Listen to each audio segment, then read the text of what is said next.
You're listening to a Time Machine podcast.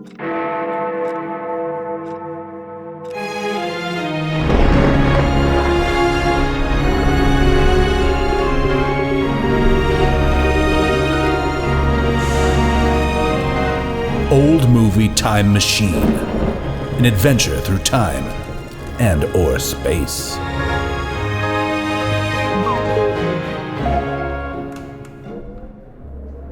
Hello everybody and welcome back to Old Movie Time Machine. This is the show in which we use color motion picture films made in the old US of A between the years of 1945 and 1965 as windows into the past. We climb through the windows and we explore the world beyond. It's a different time, guys. It's the middle of the 20th century and we're checking out what is happening back then.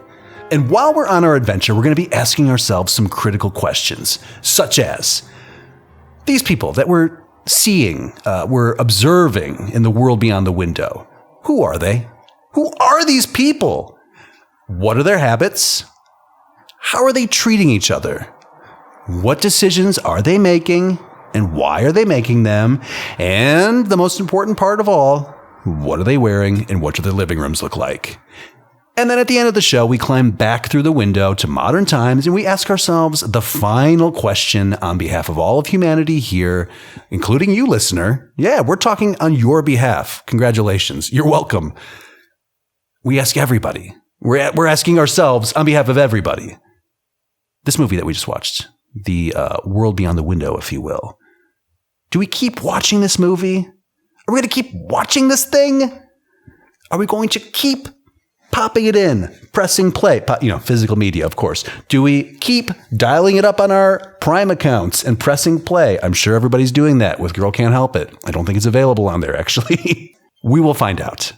I'm your host, by the way, through time and or space, Justin Zeppa, joined as ever by my incredible, infallible panel of international experts at being human in the early 21st century. Starting on my left, we're over here at my place this time, the Observatory. And who has come over to join me? Shrishma Naik. Hey, Shrish. Hello. Welcome. What's up? Welcome to the program and welcome to the Observatory. Thanks. It's very nice to observe these scenes. We're getting some good clouds right now. Good cumulus cloud formations, it looks like. The studio overlooks the local airfield here, domestic airfield. And so we get some big sky. I like to call it big sky country. No, I never call it that. But I do call it the Observatory. Welcome to it. I am happy to be here. And Shrishma, yes. On your left and also across the ocean, it's my sister and yours, Carolyn Naoroz. Hey, sis, how are you? Hey there, I'm great. We are so delighted to have you here at the Observatory with us for this week's episode.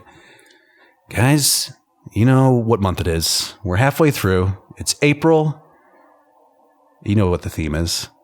That's showbiz, everybody. Hey, we're gonna dance and sing and do everything. We're gonna hit up the town. Those jazz hands, you're doing. I'm breakdancing. You are. Jazz hands. And jazz hands. Can I see some spirit fingers? Yeah, spirit fingers. Wow. Kind of disappointed none of you chose Bring It On for your staff choice. I mean, I probably would have been really into that. You can really choose it. In future, it's worth a watch. We did well. I guess we're always doing your pick, so you don't get a pick. Well, that's special. Here's the deal. I'm glad you brought it up. So listener, this is again a little bit of. We'll pull back the curtain a little bit, but we're winding down this season. We're gonna finish That's Showbiz in April. We got this episode, and then next week as well, and then we're into May, which is our anniversary month. So what we're going to be doing is like we did when we kicked off the show at the beginning of June of 2022, we gave them all hits, right? Right. Like we gave them the good shit. And that's what we're going to be doing in May as well. You're going to be getting the creme de la creme of these movies. So Shrishma, you will have at least heard of these movies. Okay. I would argue possibly, well, not all of them. 3 out of 5, maybe? 3 out of, how many are we doing? I can't recall. I think it's 5. You will have heard of, I would guess, 3 out of 5. Okay. Somebody make a note of that. We'll check back on it in like a month and a half. Okay. After that, then we will finish that off anniversary style. And then technically we'll be at our next phase for the staff pick. So I have sent a series of very technical emails to Brindis over at the headquarters. I don't know. It's her turn technically. I don't know if she'll be able to get away from all the invoices. People keep sending like just bins and bins, file boxes filled with invoices, and she's got to pick through all of them. What are we being charged for? It's a great question. We have to ask her. I need her to open up the books is what I need, because it seems like a lot of overhead for what is essentially $200 worth of equipment in my living room. So I'm not sure why it's so expensive to run this podcast, but it is, guys. And you know, that's why we suggest that you join us on the Patreon, yes. Join us over at the Boom Room. It's $2 a month. That's like nothing, right? Nope. And then also hit us up at the TeePublic store. Get yourself some swag, get yourself a t-shirt, get yourself a hoodie, get yourself a Shrishma Naik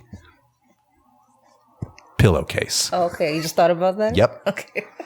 That doesn't exist yet, but maybe it will. Do we have the Shrishi Science shirts yet? Oh, Shrishi Science shirts. Oh, we did have that on the list, didn't we? I mean, at some point. I'll take a look at that. Okay. It was going to be the periodic table of elements for Shrishi Science. Exactly. Yeah. Shrishma, of course, as we know, has her own views on science and scientific method and what counts. And what is the primary tenet, the core tenet of Shrishi Science? The core tenet is you don't know what you don't know. Yep, there it is. Prove it wrong, people. You can't do it, can you? You cannot.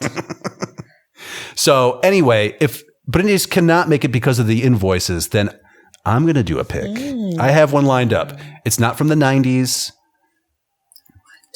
I won't say any more about it right now. I know.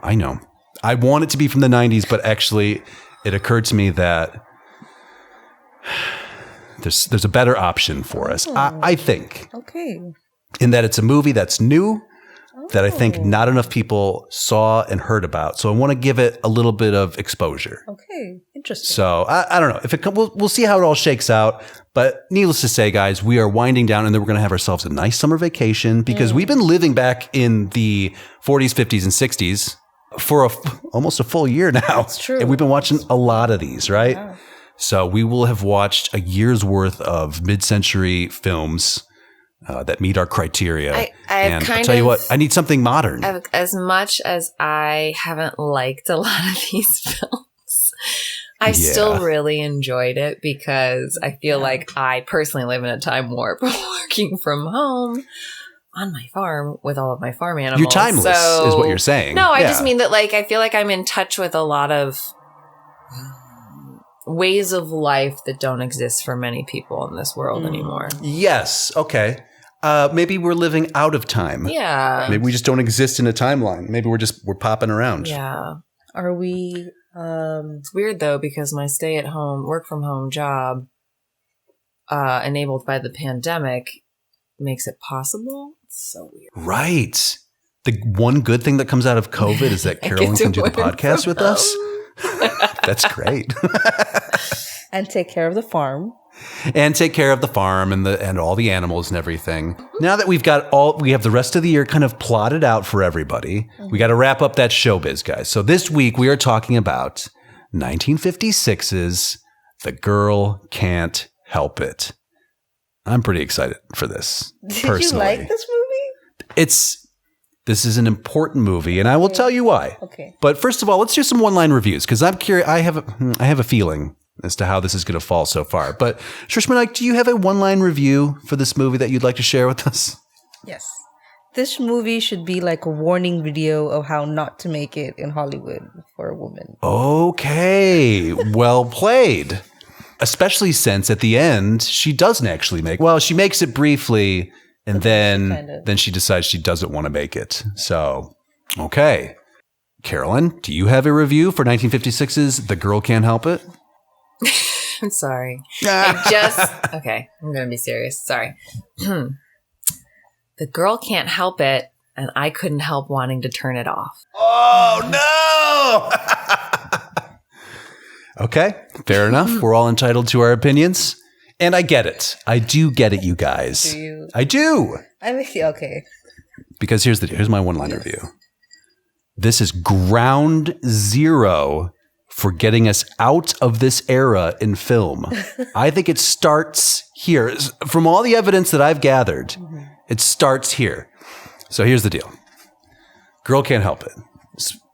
It's arguably the best of the pre-mid-60s rock and roll movies. Okay. Rock and roll is very new at this point. It's kind of like a niche genre, but it's all of these people being shown on this movie that inspires the next wave of artists who go to the movies and see it when they're kids. And they're like, this is what I want to do. And also, I want to date her. And so that motivates everybody to start bands, particularly in the UK. And take advantage of women? Well, I mean, that probably also comes with it. Yeah. But really, we're going to focus more on, I mean, look, I can't answer for everybody's poor behavior on their dates with busty blondes. Just be nice. Be nice and respectful. That's all I would say. Yeah, mid-century, we've seen them. They're all dirtbags, right? So, right. The guys. I mean, it was at least some of the early bits I saw were almost like showing how you're preying on these women in a way. Definitely. I mean, we can, please, as we go through, point these moments out. Yes. It's important that we talk about it. It's why we do the show. But also, I'm going to be talking more about the cultural impact. Will be my angle to try to at least get your respect for this movie, if not your endorsement. Carolyn, please jump in here. I think because you're a man and because you enjoy music and because like from a historical standpoint and watching the history of music, I see why you like this movie. It has nothing to do with the plot or the main characters.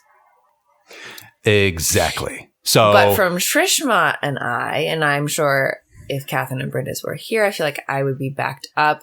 So I will call on them in a heavenly power kind of way. They can, they can disagree later, but we cannot get off that far. I mean, we're talking. No, Carolyn, we're going to get off that far. Actually, this is a very Beatles heavy episode. I'm pleased to announce, sorry for you and sorry for you. Audience, you can thank me later. You don't have to like the Beatles. Let's get to it. Okay, so this isn't about liking them, right? I know you don't like. I get it. It's not your style. There is a plot in this movie, and we're not even talking. No, we're not going to. We're going to talk very little about the plot because it is basically 7-Year Itch mixed with a gangster picture. True. It is. Sum it up in 5 minutes, Justin. Okay. I know you can do it. So we can't deny the cultural impact that the Beatles have, right? No, as far as the movie. The movie? Yeah. Oh, you want me to? Should we just do that and then just talk about the bands? Talk about the bands. Yeah. Okay. So this is the story of a talent agent named Tom Miller, played by Tom Ewell, who has a drinking problem. And this drinking problem has led to several career complications, and his reputation is no longer... Do you guys hear that plane landing, by the way, at home? I live by the airfield. There it is. It just landed. It's safe. Don't worry about it. I'm a plane spotter now. It's one of my hobbies is I make sure they land safely and take off safely. Anyway, so Tommy Ewell / Tom Miller has had some complications with his career and his drinking because he's a bit of a lush. So he gets a phone call from a local gangster named Fats Murdoch. And Fats Murdoch has a plan. He comes from... like Jersey, New York, or whatever. He's mobbed up. He was the head of the slot machines in all the casinos, and he would throw away other people's slot machines and install his own and all this. He's a bad dude, and he talks like this. He talks real loud like this, like a cartoon character. And he's got this broad, this dame, who she eats too many calories, right, on her waist. We got to be careful about that. Guys, eating all day. Take that apron off. This is a pretty good impersonation. I was not planning on doing a Fats Murdoch, but I think it might go in my back pocket, just so you guys know. Good. And considering that woman was like the size of a twig. She has an interesting shape. It's crazy. Yeah. So it's very... top heavy. So Murdoch says, look, I've got this woman. She's a knockout, and I want you to make her a success the way that you made your other artist successful. And he's like, well, it doesn't work that way. Then he turns around and he sees her, and boy, It's Jayne Mansfield, blonde bombshell, hourglass figure. The girl can't help it. She is the girl. She can't help it. She just is that way. And it turns out that she is not a very good singer. And she just wants to be a domestic person. She wants to be a mother and a housewife and just take care of her family. And she's not really into this, but he's a gangster and he wants her to do this. So she does. And she's a bit of a kept woman. She has her own place that he pays for. They're ideally going to get married one day, but he needs her to be successful as a singer first before that can happen. She can't sing. Why? So they kind of work around it. So she actually... But there's no reason given as to like why she has to be a star or star. No, I think it's only because it's like his status is my guess is that like once she gets to that point, then he can be seen with her in a way, something like that, or vice versa, because he's a mobster who went to prison for some time. So I think it has something to do with that. They need to legitimize their relationship in some way, which is crazy because I'll just tell you the end of the movie. They don't get married, and she ends up with the agent Tom Miller after a series of misadventures. And throughout, we get to see performances from popular music combinations of the time, mostly rock music, but we're getting some real like gospel numbers in here as well. And we're getting some white guy accordion rock as previously noted. And it's very interesting. So that is the movie in a nutshell. And we'll talk more about it as we go through here, but let's talk about this music and let's talk about these Beatles, right? Because this movie comes out in the US in 1956 and it does, it's like just another one of those kind of low budget. But it inspires the Beatles. Well, it comes out in the spring of 1957 in the UK. And what I have here is a little quote from Mark Lewison's book, Tune In, which describes the early years of the Beatles in great detail. Okay. But he very nicely lays out like the impact that this particular movie has over there. And he says here, it's impossible to overestimate the impact made by The Girl Can't Help It on Liverpool teenagers. Rock Around the Clock and Don't Knock the Rock, which are two other movies, rock and roll movies, played there just 1 week, and Love Me Tender, Elvis movie, 3 weeks. But The Girl Can't Help It ran and ran. It finally came off after 7 weeks, 49 days, and 195 performances. The Scala only seated 620 people. It was an old flea pit, opened in 1916. But by the time the projectionists packed the film away and sent it off to the suburbs to be watched by more, tens of thousands had seen it, and many of these were now joyously drunk on Little Richard, Gene Vincent, and Eddie Cochran. Bang in the middle of the period supposedly dominated by skiffle, The Girl Can't Help It was seminal to everything that followed. Now, he also talks about... Am I going to have to keep it just because of that? Yeah, I think so. Listen, here, your boyfriend Paul McCartney shows up. Paul McCartney loved the whole film, start to finish. Paul. All right. Keep it in your pants. I'll get married. Paul McCartney loved the whole film, start to finish, and not only for the music. He described the way actor Tom Ewell ordered the standard screen into widescreen at the beginning as the most fantastic trick ever. And of course, added to that was Jayne Mansfield and her cantilevered cleavage. What more do young teenagers want? He has a point. I mean, for better or for worse, this hit the spot for 13-year-old boys. I'm sorry, is it a film that boys like? Okay, because it's got boobies in it. Yeah, I'm not saying, but again, that's babies. Even you, Paul. Yeah. For kids hungry to know just how records were made, the film's recording studio scene made a deep impression. Everything was done live, the orchestra, the singers, the backing singers, and conductor waving his baton. And at the end of the important man in the control box announced, "I can assure you of another gold record." So that's how they did it. The studio even had an automated vending machine dispensing apples. The Fruit-O-Matic. Did you see that thing, by the way? The apple vending machine? Yeah. It's pretty sweet. British eyes watched green with envy, the incredible luxuries they had in America. Now, again, we've talked about this in the past, and if Sherlock was here, she would reaffirm it, but the UK at that time, hard times over there, rationing, rebuilding after the war, after being just bombed to shit, right? So the US has apple dispensing vending machines. And the kids in the UK are like, apples, vending machines, rock music. I love it. And so this makes a much bigger impact over there than over here. Those apples fresh. I don't want to. Do we need to know how they're? Oh, I'm sure daily. They've got a man daily who wears a little jumpsuit, a little tan jumpsuit with a little cap, and he probably comes in with his bushel of apples. Apple-matic. Yeah, the Apple-matic, Fruit-o-matic.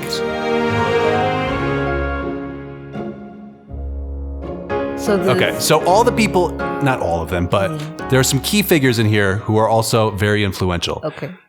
So first and foremost, Little Richard. We've talked about him in the past. I've heard of him. Yes. And I mean, extraordinary voice. He sings the title track, Girl Can't Help It. Mm-hmm. He sings Ready Teddy. You would know Tutti Frutti. You might know Rip It Up. He's got a bunch of hits, right? He's like one of the original 50s rock and roll guys.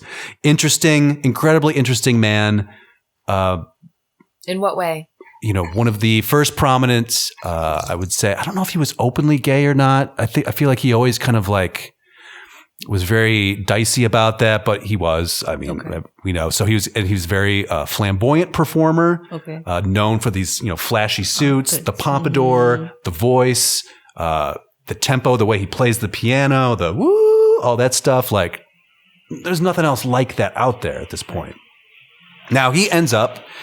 He's an interesting character. He grew up very religious, and R&B music was considered. There's that plane again. Hilarious. Okay. It's kind of hot today in Iceland. This is a crazy thing to say, but it is a bit warm today, so the windows are open. That's why you're hearing the planes land. But again, safely landed that one. It's all good. I'm watching. Don't worry about it. So Richard grows up. R&B music is devil music. But eventually, he gets converted over to the devil.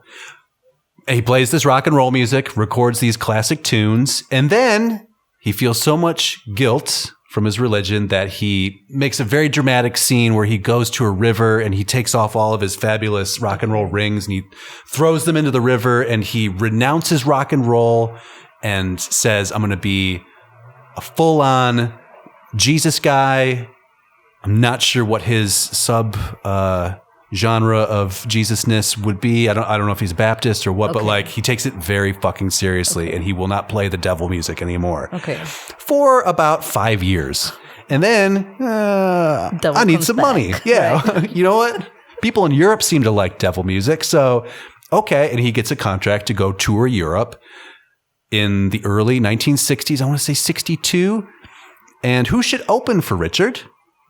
But a little group called the Beatles, who are playing at a small club in Hamburg, Germany. They want to get paid. And so they get themselves a pretty sweet gig, allegedly. I mean, they're making more money than their parents at this point, playing music, which is incredible. And it's not a lot, but it's the 50s in the UK. Anyway, they're in Hamburg, so they get to meet their idol because they grow up loving Little Richard. I mean, you can hear it in Paul McCartney singing all the time. Hey everybody, Midroll Jay-Z here with this week's call to action. We're talking 5-star reviews, guys. Wherever you're listening to this program right now, they will allow you to judge our program. And so all we're asking from you is a 5-star review. Go to wherever you're listening to this right now. There should be an option for you to say, hey, this is the best show on the internet. That's all we ask. It's pretty simple. 5-star review wherever you're listening to the show. It helps us get the word out to others, and we would appreciate it. So much so, in fact, that if you give us 5-star reviews, I'm going to thank you personally, like I will right now. This is what that would sound like. Thank you. And now back to the show. Let's go through this movie real quick, like some of these images here. So we've got the glorious lifelike color by Deluxe. Tommy Ewell, he's telling us all about the movie we're about to watch, but all of a sudden the soundtrack kicks in and you can't hear him anymore. And it's awesome because you're a square daddy-o. Here's the screening room of Fats Murdoch. He's got his own private movie theater where he watches burlesque films. We just watched a burlesque movie, right? Weren't you just asking me about burlesque? Is this a thing? This guy's got home movies. Yes. We watched Burlesque last week. Well, I mean, then that's where he gets the idea to pimp out his ladies. Right. So how do we feel about Jayne Mansfield at this point? Do we like her? I found her to be kind of charming in this movie. I mean, I know like her character and her wants and desires are, selling her short probably. But I think as a performer and as a person in the world beyond the window, she seems rather nice. But what do you think?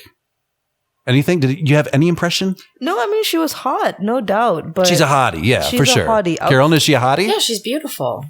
Okay. But I mean, like, just the way they were portraying her, she can't either be pretty, or, and her default was, I just want to be a wife. But there was no, like, character. There was no, like, there's nothing more to her character apart from she's cute. And then they're just kind of throwing her around among themselves. Right. Well, and when we get like the ultimate expression of objectification when she goes to his apartment for the first time and we hear The Girl Can't Help It playing in the background and she walks past the man at the ice truck. And the thing like white frothy liquid. Yes, this is the milkman. Bursts out of his... Do you know about the milkman? He delivers the milk. Right. And sometimes he also sleeps with the wife. Well, he is watching her walk past him and he's holding a bottle of milk which overflows, it bursts, it explodes in like you say, a frothy white liquid that signifies, I don't know, something. I'll leave it to you. Right to us. Partyline at oldmovietimemachine.com. What does that in general felt kind of bad for her. Well, yes, and she feels bad. She gets it too. She's self-aware. She knows that she's being shortchanged by any man who comes into contact with her, or at least objectified and treated like, something that you can gather and put into your pocket and keep in an apartment if you're a gangster. But so this is it. This is the whole thing we talk about. It's just these guys watching her, whistling. The paperboy's whistling at her. The guy at the ice truck, he's melting blocks of ice in his hand because she's so hot. This was the very cartoony part. I felt like, okay, I am in a Bugs Bunny cartoon with the beginning entry of Tom Ewell, like with the, kind of doing the whole like movie magic, like, whoop, let me make the screen wider. So then this where it was like a bunch of gimmicks and I was like, all right. Carolyn, you are so nicely transitioning this program to where I needed it to go next anyway, which is let's talk about this director. His name is Frank Tashlin. I referenced him a couple weeks ago when we were talking about Looney Tunes. Okay. He starts in Looney Tunes. He was in animation at first, makes the switch over to live action, does pictures like this. But yes, we clearly see the influence of cartoons of that era here. And then he later goes on to do all the like Jerry Lewis movies, which are, you have to enjoy Jerry Lewis to get those. But he does Cinderfella and he does Disorderly, Orderly and all that shit. But you will see these cartoony beats. And this movie is interesting, I think, in a technical sense because it's almost, the filmmaking is almost caught off guard by the tempo of the rock influence, like the music itself, like. We're so accustomed nowadays to these rapid edits and everything, which come directly out of hitting these beats in certain songs when they're used in videos or commercials or television shows. So at this point, though, the rock and roll music is still fairly new. So it's made kind of like an old movie, like the movies we've been watching.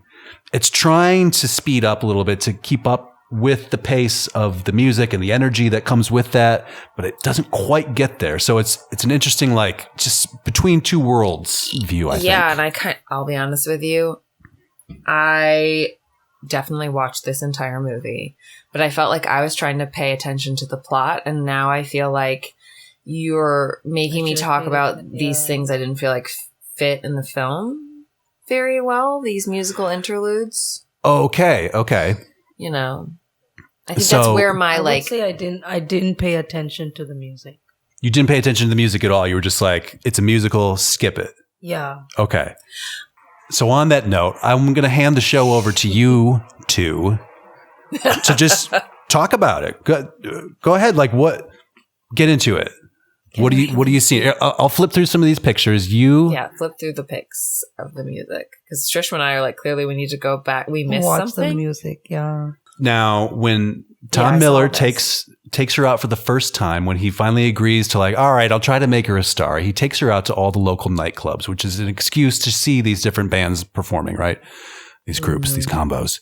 And the deal is he's like, look, we need to kind of like build up your sexy equity a little bit here. So we're going to, we're not going to talk directly to the people booking you into these places. You're just going to walk past them and turn them on, because the second they see me hanging around, then they know that I'm just after my commission and I'm just trying to sell them something so I can get paid. So you just need to exist like where they can see you, and then they will fall for you. So we're right now looking at a maitre d' who is also responsible for booking the music acts, eyeballing her as she walks by to go to the powder room. Right. So any comments on this? We don't like this, do we? No, I mean, even in this scene, he was like, well, take off your jacket now and go walk towards there. Right. And like, just like he's a puppet master. Right. Yeah. And it's very Svengali. Yes. It's pronounced Svengali. No, it's not. Is it? No, it's not. Okay. That's the opposite of a Seinfeld I was like, I don't know. joke. I'll believe you if you can convince me. Or Pygmalion. Yes. Sexy Pygmalion? Yeah, but you know what I mean? Like, he doesn't have to, like, make her over, but she doesn't have a good voice, so it's kind of like... She is nothing but My Fair Lady. An urchin, a gamine who I will pluck from obscurity, and I will teach to walk and talk nicely, and then... Make you famous. Yes. This is her. Except she already walks and talks nicely. That part's been taken care of. All I want is a room somewhere. She's singing the song. Far away from the cold night air. Yeah. I mean, that's what she's Wouldn't it be lovely? Right. She's like, I just want to, My Fair Lady. Right.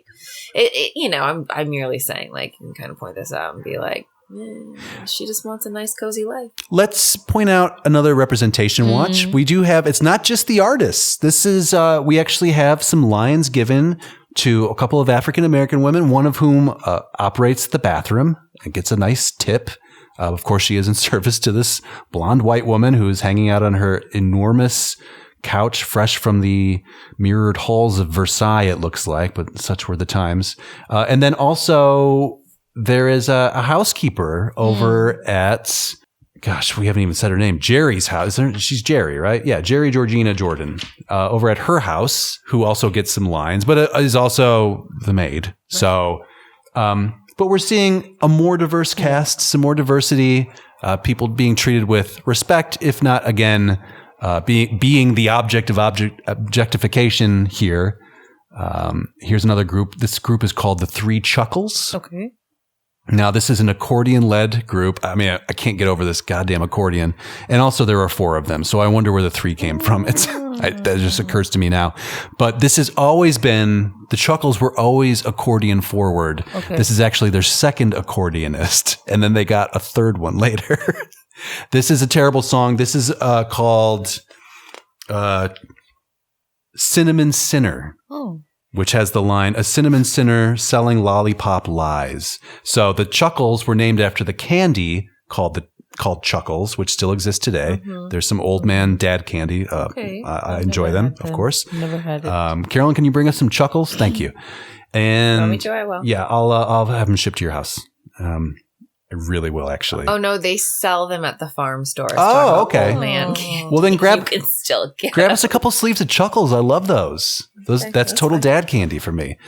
And so also they're named after candy, and then they sing this whole song about candy, and it's like one track mind over here. I like accordions and I like candy. Who's my favorite band? The Three Chuckles. Now let's take a look at this. Is Abby. This is Abby Lincoln here. And this performance... I like this number. Oh, it's extraordinary. Look at how striking the visual is. Was good. Again, African-American woman getting the spotlight here. Take me to church. She is taking me to church. She's singing fucking gospel pop over here. And it's awesome. Yes. I mean, and I've never heard of her before this movie. So I definitely, this last rewatch, I want to look her up, check out the back catalog, see if we can find some more Abby Lincoln. Because I know it's because of my time at Alvin Ailey, but this is the shit that makes me want to dance. Oh, I get it. I totally get it. Take me to church. Let's talk about Julie London. We get a lot of Julie London in this. So here's Tom Ewell. He is at home. Part of his failure, we find out about his career, is the fact that he was representing. This is a very nice sunset, by the way. Do you see this thing out here? Ooh. It's good. The observatory in action. The observatory intrudes into the show to let us know that there's a very nice sunset. Shrishma, can you put that in the socials? Thank you. Anyway, we find out that Tom's failure in his drinking starts with his former client, Julie London, who is this very sexy, breathy torch singer. And all of her records sound exactly like the music that we hear in this movie. I have many of them. But I love Julie London's voice, and I love this type of, just real slow down. It's nighttime music, it's sort of wistful morning. But he represented her. He was her agent, and she fell in love with him. As we find out later, Fats tells us this because Fats knows everything. He always digs into the people he's working with.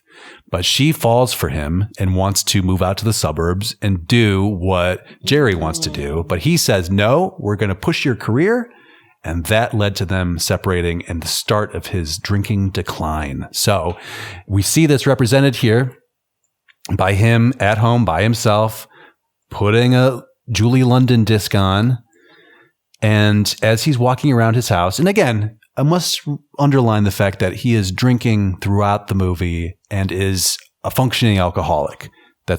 And everybody acknowledges most people it. in this time period? It's certainly, but him more so. He is not as able to regulate his drink. Yes, so he gets a bit sloppy. He's at the sloppy stage, and also he's at the hallucination stage because, not unlike Tom Ewell's role in the previous year's 7-Year Itch, he starts seeing ghosts of women appear to him, not unlike his wife did in the backyard. When he is home alone, he starts seeing visions of his wife, and they have like conversations and everything, and it's kind of trippy.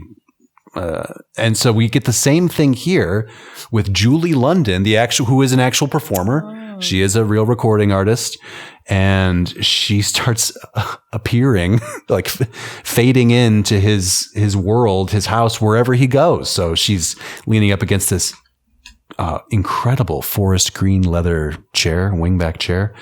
Low wingback, and then she's lounging in some satin jammies in his bed. And he tries to run away from her and goes back to the living room. Oh, she's over by the fireplace, this enormous fireplace that looks like it was taken out of some kind of like castle in Tuscany, but it's actually just New York. I don't know how that happened, but her apparition appears there as well. And Julie London, you should check her out. She's worth a listen if you're in that vibe. Okay. Nighttime vibes, low key. Also, throughout this movie, Fats has a sidekick, and his name is Mousy. And Mousy is both a friend, he's an ally and an enemy. He works for the supposed bad guy, but also he kind of protects them and their behavior, by which I mean Tom and Jerry's behavior, because they do end up kind of falling for each other, but they know that they can't be together because they're all mobbed up. And so Fats has this guy, Mousy, sort of following them and he's just checking up on them, just make sure that everything's above board. And then we see her pick him up to go visit Fats in this beautiful red convertible, and they have themselves an incredible beach picnic. Now, you'll notice this red plaid picnic cooler. This is already in the boom room because I took this. This shows up in the long trailer, and this was my artifact. So we already have one of these, but it's nice, and we get to see them bond a little bit together. And I guess to Tom's credit, if we want to compliment a man in this movie, I'm not saying that we do. I apologize if we don't. But he doesn't put the moves on her. Okay. Carolyn, am I wrong? Yeah, no. I mean, he gives her this. I mean, yes, he's parading her around like meat. Okay, guilty. But he's not trying to touch her boobies. Like he's not trying to kiss her. He knows the rules. So whether or not it's because of penalty of death that he's not doing it, I guess that kind of takes away from it a little bit. But the fact that we're not seeing it is nice to not see. Right? Fair, I guess. And of course, we get some skeet shooting, 1956 style. I just like these outfits. This is Fats. here dressed up like Elmer Fudd. And of course, now that we know that Frank Tashlin comes from Looney Tunes, like this is all connection. Yeah. Yes, I think so. And same way, here's Mousy. He's got a great outfit. I just like these outfits. These guys are nerds, right? But I can see myself wearing this in the not too distant future. I like this jacket he has. Again, the red hunting cap. Shrishma says, maybe. I don't know. It's hard to age gracefully as a man. Like nobody wants an older man, right? That's not true. We're pretty useless. I beg to differ. Oh, that's true. Okay. I don't know if that's you haven't even hit my age range. Okay, great. I'm just saying, I wouldn't even look twice at a man under the age of 45. Okay. That's great to know. There's hope. There's hope yet. Yeah, right. No Excellent. matter what age you are, you're all a man, baby. Hey.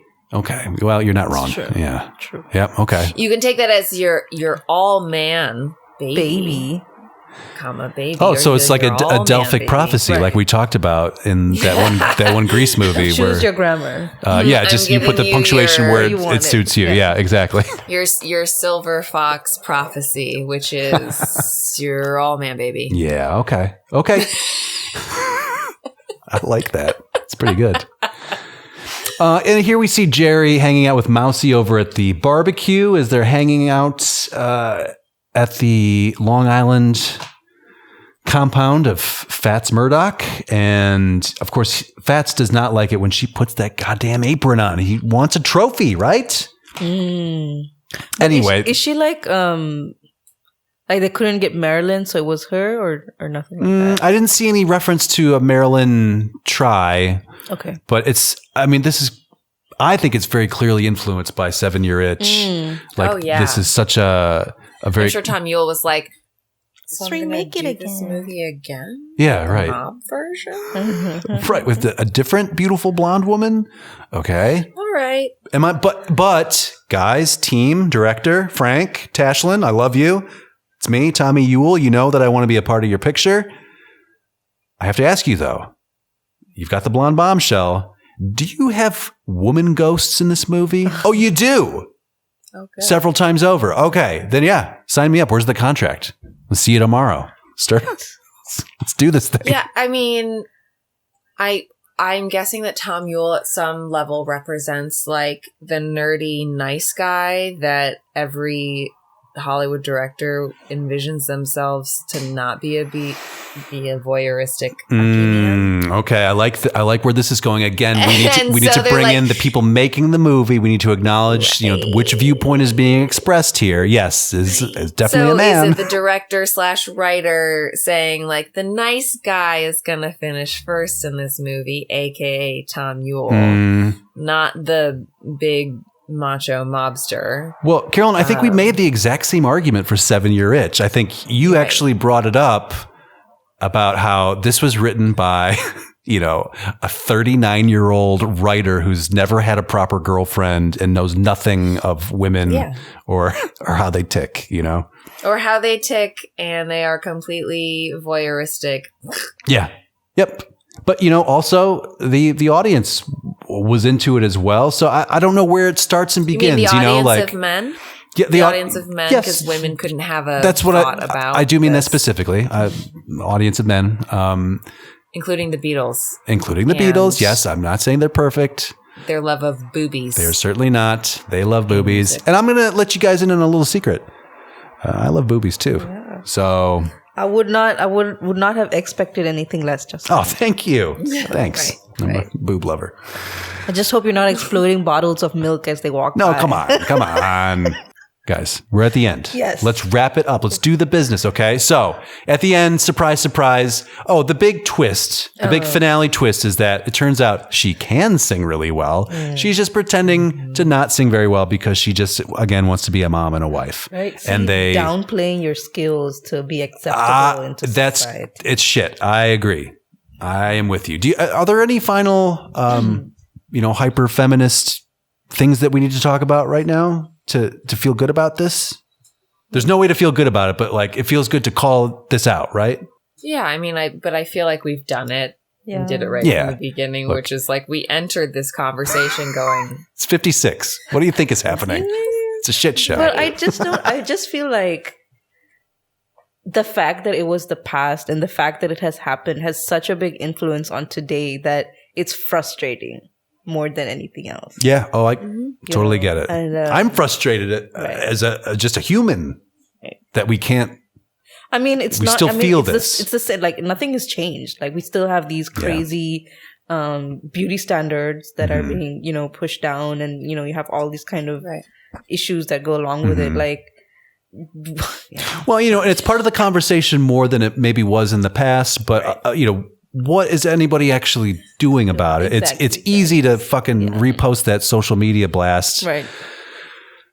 But how are we changing things? I will say I appreciate the social media blasts where someone calls out the fact that all of these fitness influencers are like under the age of 25. Yeah, right. Yeah, no. Enjoy that body. It goes. Enjoy it, because guess what? Where's the influencer for the ones that are like, well, I reached the age of 35. It's just a lot harder the older you get. 35, 45, 55 to like, shed pounds. Like, guess what? We are all aging every day, and none of us are actually getting younger. Yeah. All of us are getting nothing but older. So we can choose to be getting older and dumber by believing we're going to look like we did when we were 20, or we can just be older and wiser and be like, I'm good with me.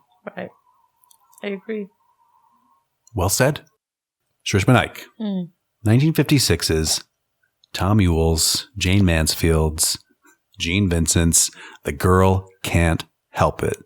She can't help it. The girl can't help it. She can't. Do we keep watching this thing? I'm sorry. We just can't. I feel like it was like a training video for like anti-predatory behavior. Okay. It's fair. It's totally valid. And then maybe we can extract the music. Okay. I wouldn't... You don't have to watch all the music, right? Because as we've seen, some of these are just a bunch of cornball white dudes, right?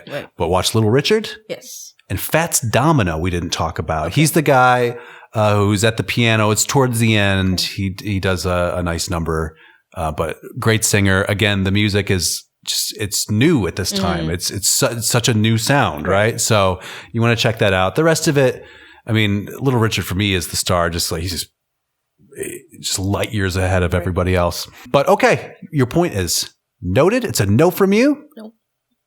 Carolyn Naoroz. 1956's Tommy Ewell's, Jayne Mansfield's The Girl Can't Help It. Do we keep watching this thing? It's a no from Naoroz. Okay. It's a narrow no. It's a narrow no. It's a narrow no. Really, I understand the cultural significance, but that also just makes me sad. Exactly. Well, and let's talk about, we're asking this question right now. Should we keep watching this? You can't find this movie, right? It's not on any of the streamers. You can get it. I think it was on DVD. It's never been to Blu-ray. It's been on YouTube for a decade for free, right? So in a way, society has already said, no, thank you. Yeah. This. So, I mean, it's happened already. Now, Carolyn, great take. Appreciate it. I'm going to give it a yes, to like the courtesy yes, because of the argument I presented or whatever. You're a man baby. And I'm a man baby, and I like boobies, and I like rock and roll music. Sue me.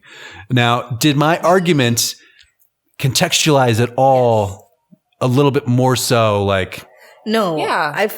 Go ahead, Carolyn. Shrishma says no. I mean, it gives.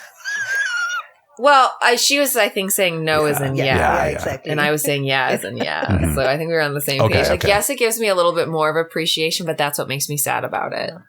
Guys, I just want to say for the record that this is the short version of the lecture that I there's a longer version. Well, I like to talk about this stuff more than anything. I will talk to you about it for hours. Who wants to do a music show with me? Write me, partyline@oldmusictimemachine.com. I think that now that you've talked so much about it, I will just listen to the music. Okay. Go back and pull out the music. Okay. And kind of fast forward through the rest of the crap. The music's worth it, I think. But I totally agree with you guys. It's the usual 1950s bullshit. And I'm sorry if I was coming off as defending. I'm certainly not. No, it's inexcusable. as a cultural reference. So as We're a only defending it to keep the Beatles, which I love the Beatles too. And we can talk about the Beatles in some other venue where we can talk about women's lib and not or whatever, but we're not getting it. It's not just about the Beatles. The Beatles are the tip of the spear. It's everything that comes after them too. It's how we get out of this era.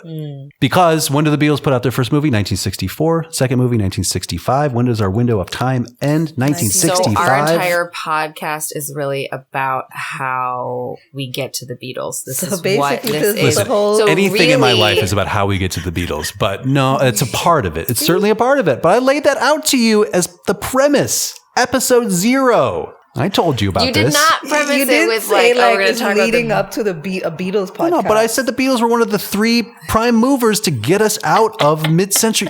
You guys, this is... See how he scammed us, Carolyn? What a fucking episode this is. He scammed us. Look, I love the Beatles too. We grew up in the same household. He out-Beatled us. But, you know... Okay. We can do that Just podcast, kidding. but this, now I feel like we're in a scam. And I cannot agree with keeping this movie around. You guys fell prey to my Beatle pyramid scheme? This really long con that you could have just said, "Hey guys, let's watch the Beatle documentary." We're gonna be because I want to go back to the 1996 one first, and then I want to watch all the new ones. I want to rewatch the 1996 documentary. I think you should. If you watch the anthology, you will see clips from "Girl Can't Help It" in there. Right, and they talk about all this stuff. Now, should I play the Fergie remake of it? Oh, Shrishma, that's a great idea. Wait, can we? Yes, sorry. We'll do our business and then we'll close with that. How's that sound? Perfect. So, okay, that's it. We've got 2 no's and 1 yes. I'm going to assume Sherlock's a no. I feel like she would have been a hard no. Yeah. And I understand. And in spirit, I am with you. I am marching with you.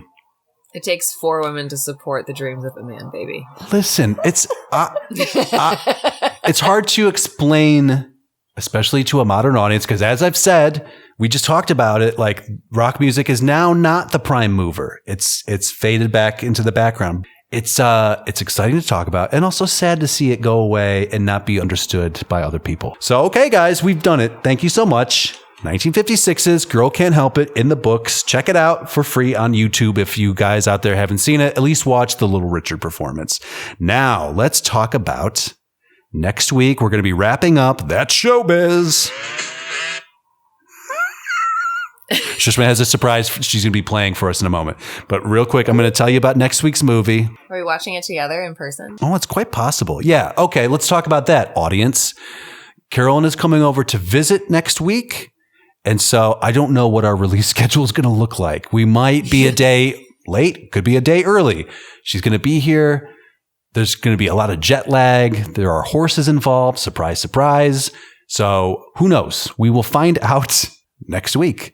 Okay, so next week we are going to almost the end of our window. 1964. We are watching a motion picture. Remember, guys, that's showbiz. It's called Viva Las Vegas. Oh. It's basically Elvis Presley singing his songs in Las Vegas he falls in love with a girl and he probably punches somebody. That's like every Elvis movie. So we're hitting Elvis Presley, you guys. Don't miss it. Excited. Elvis is the star of a movie. Okay. We're going to get into why this happened, how it happened, the army. We're going to talk about driving tanks. We're going to talk about yogurt. We're going to talk about underage marriages. We're going to cover it all. It's Viva Las Vegas next week. Don't miss it. And until next time, you guys, Shrishma Naik, thank you so much for coming to the observatory. You're welcome. Carolyn Naoroz, thank you so much for spending your time indulging your brother in his Beatle nonsense. You can thank our father for that. Yeah, we're going to make that show just for you, Dad. Yep. Justin and Carolyn and Shrishma talk about Beatles. An audience of at least 2, I'd listen to it, and Dad will listen to it. So before we go, though, Shrishma, you recognize the theme song, right? Girl Can't Help It. Yes. Because it's been sampled very recently. By whom? Fergie. By Fergie, the Duchess. Fergalicious, baby. Yeah. Fergalicious. She's up in the gym working on her fitness. Right. And sampling Girl Can't Help It. Do you have a piece that you can share for us? You ready? Yeah, let's do it.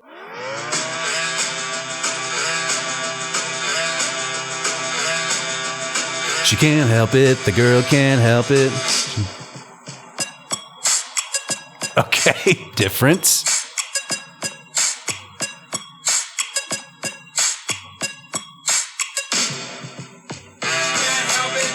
There it is. Oh, I'm into this.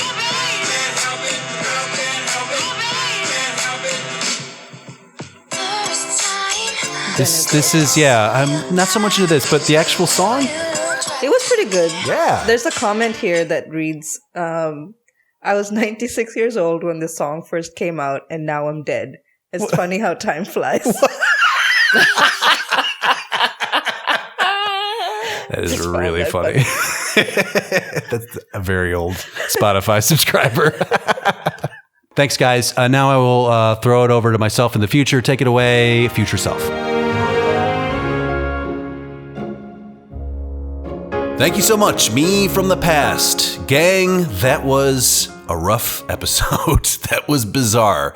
Planes landing, people shouting, people also fast forwarding through the musical numbers that we mostly talked about throughout. So there you go. But you let us know, is this your favorite episode? Party line at oldmovietimemachine.com. And as for next week, we are going to be talking about 1964's Viva Las Vegas, starring Elvis Presley. This is available for you to watch. It's out there, guys. You can find it at the following locations: Apple TV, Amazon, Google Play, YouTube, the Microsoft Store. Yeah, that's what that is. DirecTV, and who could forget it? Vudu. That's right. Go check it out. Viva Las Vegas. Don't forget, the schedule might be kind of weird next week because Carolyn is traveling to join the rest of the group. We finally got her to come back to the office. So there you go. But anyway, this will be showing up at some point. We will let you know. Viva Las Vegas. See you right here next week. And until that time, please never forget that this has been Old Movie Time Machine.